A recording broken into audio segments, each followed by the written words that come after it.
Bonsoir, bien-aimés dans le Seigneur. Je suis la sœur Olive d'Écho du ciel. Je suis là ce soir pour vous parler de la part de notre Seigneur Jésus-Christ. Bien-aimé, la Bible dit dans Osée 4, 6 que mon peuple périt parce qu'il lui manque de la connaissance. La connaissance, c'est bel et bien la parole de Dieu. C'est la sagesse, c'est le discernement. La connaissance, c'est la science. La connaissance, c'est la lumière, c'est la vérité. Et c'est elle qui nous affranchit. C'est pour cela la Bible dit, vous connaîtrez la vérité et la vérité vous affranchira. Bien-aimé, dans le Seigneur, je voulais tout simplement parler ce soir un peu de la repentance, un peu du temps de la fin. Bien-aimé dans le Seigneur, avec tout ce que nous sommes en train de traverser aujourd'hui, on ne peut pas faire semblant, on ne peut pas jouer aux ignorants, bien-aimés dans le Seigneur. Nous sommes vraiment en train de traverser des moments très difficiles.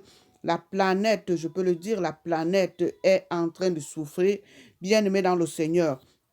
C'est pour cela, il y a eu un temps, la voix de celui qui crie dans le désert, c'était Jean-Baptiste, l'envoyé de Dieu. Matthieu 3, 1 à 2 nous dit, Or, en ce temps-là, arriva Jean-Baptiste, prêchant dans le désert de la Judée. Il disait, repentez-vous, car le royaume des cieux est proche. Quand nous lisons dans Matthieu 24, versets 4 à 12, nous allons lire... bien aimé dans le Seigneur, la parole de Dieu dit, et parce que l'iniquité sera multipliée, la charité de plusieurs se refroidira, mais celui qui persévérera jusqu'à la fin sera sauvé.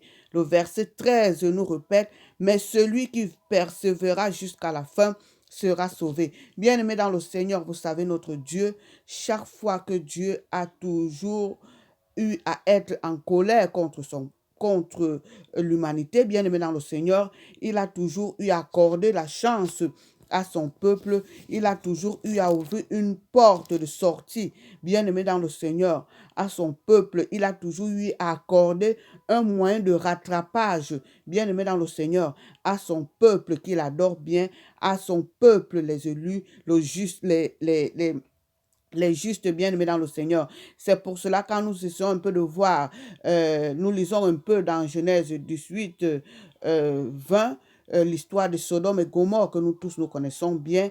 La Bible dit que Dieu regarda Sodome et Gomorrhe et dit que le cri contre Sodome et Gomorrhe s'est accru, bien-aimés dans le Seigneur, et que leur péché s'est fort aggravé. Alors ce jour-là, Dieu décida d'envoyer le feu, bien-aimé dans le Seigneur, de consumer toute la ville de Sodome et Gomorrhe. Mais parce que dans cette ville, il y en avait des justes à l'intérieur, il a commencé une échange de négociations avec son ami Abraham. Abraham qui va lui demander, mais Seigneur, tu ne peux pas faire périr les justes au même moment que les méchants. Ça ne peut pas donner. Alors, ils ont commencé à se changer. Abraham qui va lui demander, s'il y a 50 justes, tu ne feras pas périr la ville. S'il y en a 40, ils sont arrivés jusqu'à 10. Mais Dieu n'a pas pu trouver 10 justes dans la ville de Sodome. Quand vous entendez parler de Sodome, Sodome, du mot Sodome sort sodomiser.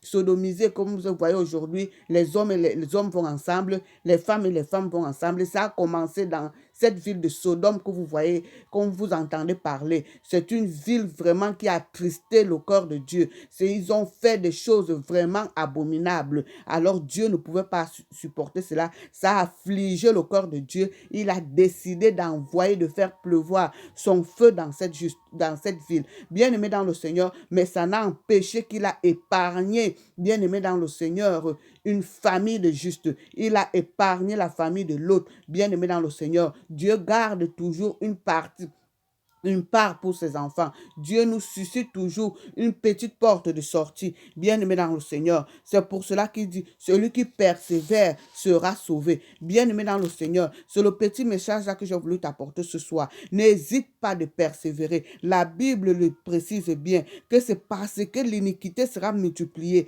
la charité de plusieurs se refroidira. Mais celui qui persévérera, jusqu'à la fin sera sauvé. Donc Dieu même savait qu'à un moment, les gens vont commencer à faire des choses qui ne l'honorent pas, des choses qui seront vraiment très abominables, bien-aimés dans le Seigneur, des choses vraiment indignes, les choses qu'on ne peut vraiment pas donner de nom. C'est pour cela que je veux raconter une petite histoire, une information que j'ai vue dernièrement dans une chaîne de télévision, des femmes, des jeunes filles qui accouchent leurs enfants, ils s'en vont vendre, bien-aimés dans le Seigneur. Ils s'en vont vendre pour de l'argent à cause de la misère. Il y en a des familles qui déterrent les ossements de leurs parents, de leurs aïeux, pour aller vendre à cause de l'argent, à cause de la misère. Et c'est ce que la Bible nous avait prévu, qu'au temps de la fin, les hommes vont aimer l'argent plus que l'être humain. Les hommes seront amoureux de l'argent plus que leur propre personne.